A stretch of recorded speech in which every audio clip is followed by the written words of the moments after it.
Mɔgɔ si nɔ tɛ i tere ye, bɛɛ ni dancogo don Ala fɛ. O kosɔn, mɔgɔ si kana ban i yɛrɛ la ka sabu kɛ i dancogo ye. Ala ye mɔgɔ minnu lajarabi ni farikolotigiya ye. Hadamadenw de jɔ i n'a fɔ hadamaden tɔw cogoya. O la, an ka fara ka lagosilikanw ta k'u sɛgɛrɛ. Nka walasa ka farikolotigiya bana kɛlɛ, farikolo ɲɛnajɛ jɔyɔrɔ ka bon o la kosɛbɛ. O laɲini de kɔnɔna na, tɔn dɔ sigira sen kan, muso farikolotigiw fɛ ka ɲɛsin farikolotigiya bana kɛlɛli ma, n'a bɛ wele nanzarakan na Association des femmes rondes luttant contre l'obésité. Tɔn min don, a bolofara bɛ jamana région kɔnɔna na ani an kɛrɛfɛ jamana caman na. O de siratigɛ la, tɔn ka lancement bolodara ka bila décembre kalo tile 9 nata in na san 2023. O de hukumu kɔnɔ, an wulila ka se u ka sport kɛ salle kɔnɔ walasa k'u ɲininka association yɛrɛ sigikun a n'a taabolo la. An ka association in sigikun ye fɔlɔfɔlɔ la ka bonya kɛlɛli ani ka kɛnɛya sabati. Ko caman wɛrɛw b'a kɔnɔna na, an muso kumabaw ka jɔyɔrɔ faso kɔnɔna na ani ka muso kumabaw ka baarako o bɛ se ka nɔgɔya cogo min na. Objectif baden de b'a la min tɛ olu fana ye, nin ye damadɔni dɔrɔn ye. An ka laɲini kɛrɛnkɛrɛnnen yɛrɛ ça c'est la lutte contre l'obésité. O ye bonya kɛlɛli ani kɛnɛya sabatili ye. O de y'an ka premier objectif yɛrɛ ye.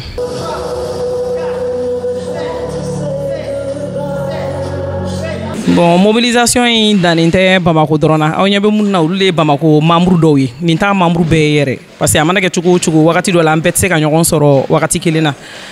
Baarakɛlaw b'a la, degun wɛrɛw bɛ mɔgɔ wɛrɛw la. Donc a dannen tɛ Bamako dɔrɔn na. Région kɔnɔnaw bɛɛ b'a la. Hali Afrique yɛrɛ b'a la. An ka représentantes bɛ yɔrɔ min na.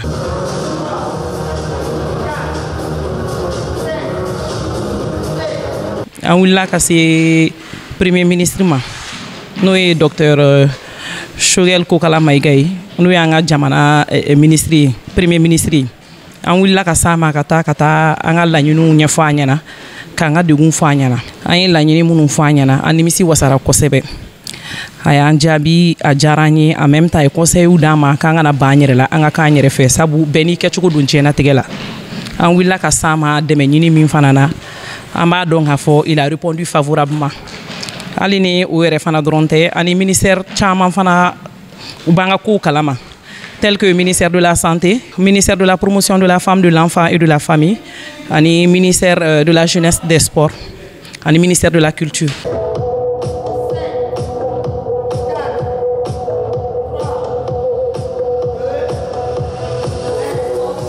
Jamana in kɔnɔna na an bɛɛ b'a dɔn k'a fɔ ni farikolo kumara ka ban a man nɔgɔn. Hali dɔw yɛrɛ bɛ yan nɔ san n'an bɔra denmisɛnninw ka filɛli cogo, denmisɛnninw yɛrɛ dɔrɔn tɛ hali mɔgɔkɔrɔba wɛrɛw ka filɛli cogo, dɔw yɛrɛ b'a fɔ a ma ko fanaba kuma sugu bɛɛ bɛ fɔ. N kɔni ne b'a ɲini n ka mɔgɔw fɛ, fɛn fɛn bɛ association kɔnɔna na, fɛn fɛn tɛ association kɔnɔna na, n'u ma se ka courage sɔrɔ ka na k'an rejoindre fɔlɔ, mɔgɔ si kana maloya n'i yɛrɛ ye. Mɔgɔninfin tɔw bɛ cogo min na an bɛɛ bɛ ten cogo de la. Maa si kana maloya n'i yɛrɛ ye. Ni Ala y'i dan cogo min na, il faut s'accepter comme tel. Wana fara an ka lutte kɛ, an bɛ se ka bonya in kɛlɛ cogo min na kɛnɛya sabatili kɔnɔna na, ka maloya bɔ an yɛrɛ la.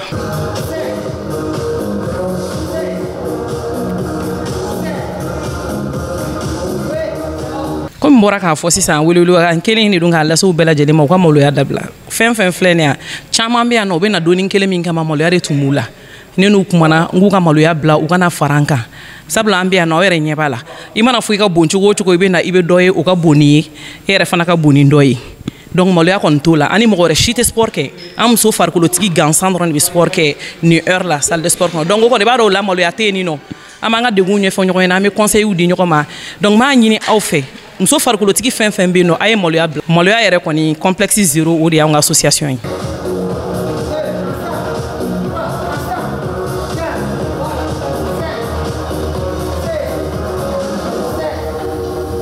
Folikan min bɛ yen nɔ, n bɛ bɛɛ lajɛlen fo, n bɛ n ka association membres fo, n bɛ aw yɛrɛ fo, aw minnu nana ka na s'an ma ka an ɲininka.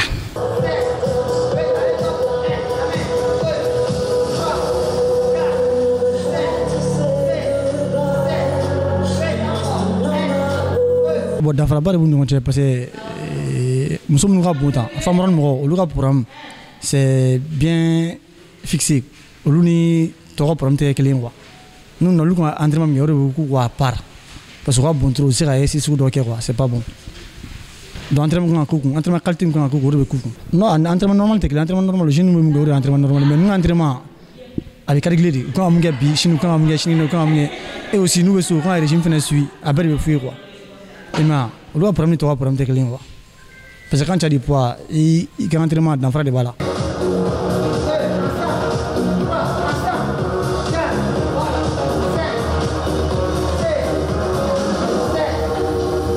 Bon les nous membres association yɛrɛ créé kun ye mun ye muso minnu ka bon tan donc n'u bɛ so n'u caman bɛ ka mɔla ka na donc mɔla t'a la ko bɛɛ ka bɔ ka na fara an kan an ka jɛ an ka se ka poids kɛlɛ an bɛ bonya kɛlɛli quoi a base yɛrɛ o de ye quoi minnu ka bon pour que ka se ka poids perdre cogo min na quoi donc an sɔrɔ kɔni palais sport de chaque jour du lundi au vendredi an bɛ baara kɛ palais sport la chaque jour de 14h à 16h uniquement u yɛrɛ dama dɔrɔn musow dɔrɔn les femmes dɔrɔn seulement olu de bɛ entraîner o heure la.